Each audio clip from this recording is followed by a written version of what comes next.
Hello, little champs. How are you all? I hope you all are fit and fine.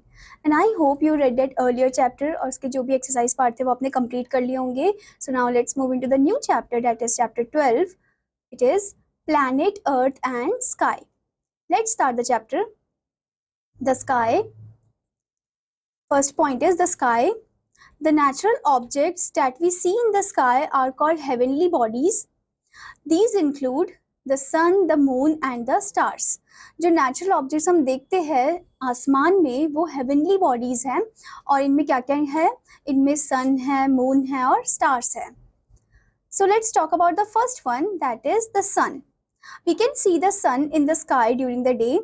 It is hot ball of gases and fire. It gives us heat and light. The sun rises in the east and sets in the west. अब यहाँ पर पहले सन के बारे में बता रहे हैं कि हमें सन कब दिखता है. हमें सन दिन के टाइम दिखता है, डे के टाइम दिखता है. एंड वो क्या है, वो एक hot ball of gases and fire है. ये हमें क्या देता है, हीट एंड लाइट देता है. और सन कहाँ पर राइज करता है, कौन से डायरेक्शन में, दैट इज ईस्ट. और कहाँ पर सेट करता है, कौन से डायरेक्शन में, that is west. Now before going further there is the question, why does the sun appear so small to us. ये जो सन है ये हमें इतना छोटा क्यों दिखता है, क्योंकि ये जो सन है ये हमसे काफी ज्यादा दूर है, हमारे प्लैनेट अर्थ से काफी ज्यादा दूर है. Now let's talk about the moon. We can see the moon shining brightly in the night sky. The moon has no light for its own. It shines when the sun's light falls on it. We see different shapes of the moon in the sky every night. This is because we are able to see only that part of the moon which is lit by the sun.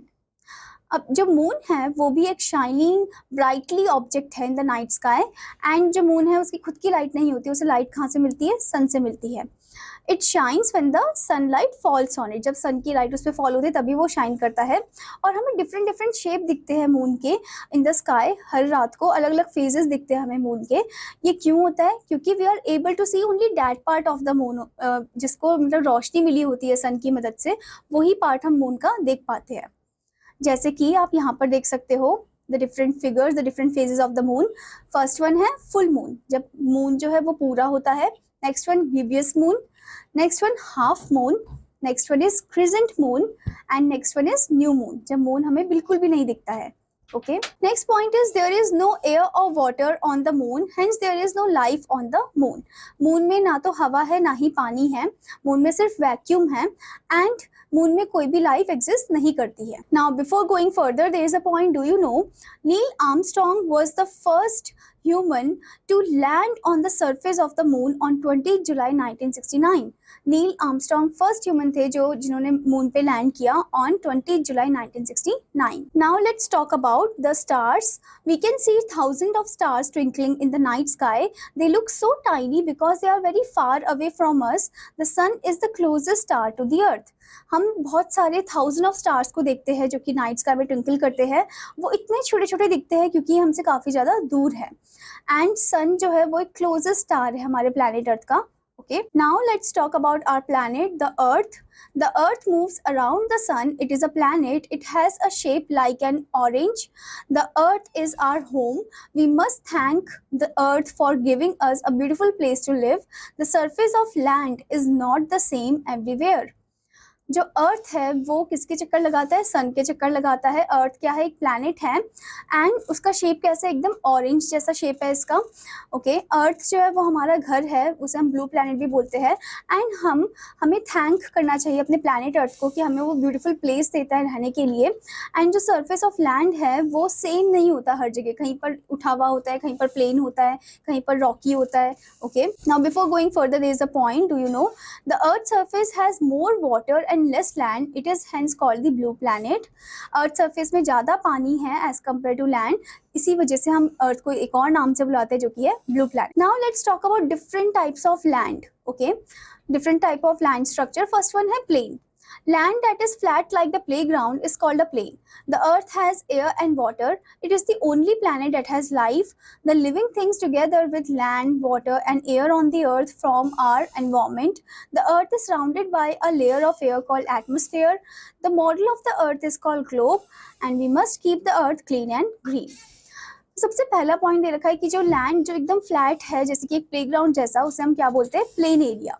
Okay, and the earth, जो अर्थ है उसमें क्या है, हवा और पानी है। And ये एक ऐसा लौता प्लैनेट है जिसमें लाइफ एग्जिस्ट करती है। Living things together with land, water and air on the earth, ये क्या फॉर्म करते हैं, इन्वायरमेंट फॉर्म करते हैं। अर्थ किससे सराउंडेड है, एक लेयर ऑफ एयर से सराउंडेड है जिसको हम एटमॉस्फेयर बोलते हैं। और जो मॉडल है हमारे प्लैनेट अर्थ का वो है globe miniature model. Okay, we must keep the earth clean and green, हमें अर्थ को कैसा रखना चाहिए, साफ सुथरा रखना चाहिए और ग्रीन रखना चाहिए, यानी कि ज़्यादा से ज़्यादा प्लांट्स ग्रो करने चाहिए। Now the next structure of the land is hill. A hill is the land that is very high. Hills are not as hot as the plains. Hill वो एरिया है जो कि थोड़े उठे हुए होते हैं, हाई फॉर्म में होते हैं। एंड हिल्स इतने गर्म नहीं होते जितना प्लेन एरिया होता है। Okay, now before going further there is a point, do you know April 22nd is celebrated as World Earth Day every year. April 22nd हम सेलिब्रेट करते हैं as the World Earth Day. Okay, now next is mountain. Very high hills are called mountain, जो बहुत ही ज्यादा ऊंची चोटी होती है उसे हम क्या बोलते हैं, माउंटेन बोलते हैं। Next one is river. A big channel of flowing water is called a river. एक बड़ा सा चैनल ऑफ फ्लोइंग वाटर को हम क्या बोलते हैं, रिवर बोलते हैं। Now the next point is caring for our earth.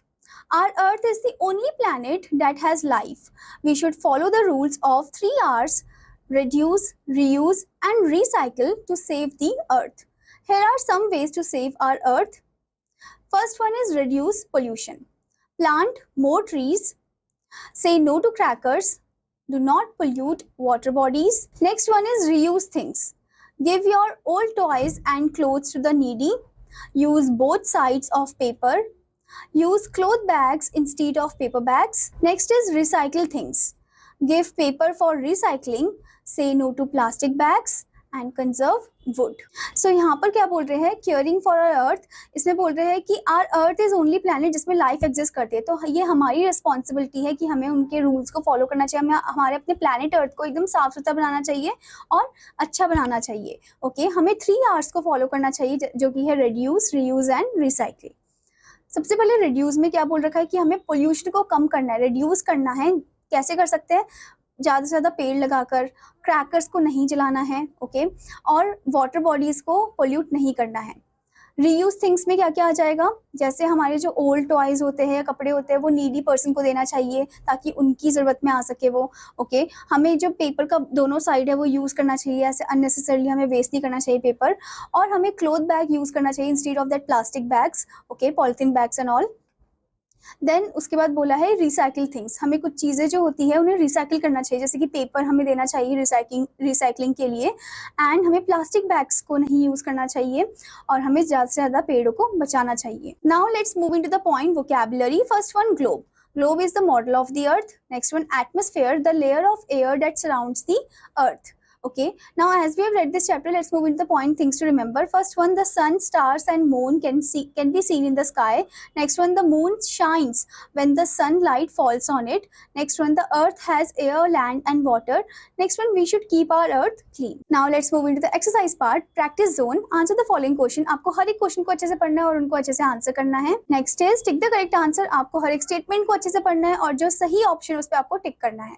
Next one, answer in yes और नो। जो सही स्टेटमेंट उसको आपको यस लिखना है, जो गलत स्टेटमेंट है उसमें आपको नो लिखना है। Now next is higher order skills. Why does the sun look bigger than the other stars. Sun बड़ा क्यों दिखता है अगर हम दूसरे स्टार से कंपेयर करें तो, क्योंकि सन दूसरे स्टार से थोड़ा हमसे नजदीक है as compare to the stars जो है दूसरे स्टार वो हमसे काफी ज्यादा दूर है। Okay, now next thing is doing time. Make a poster on saving earth hair.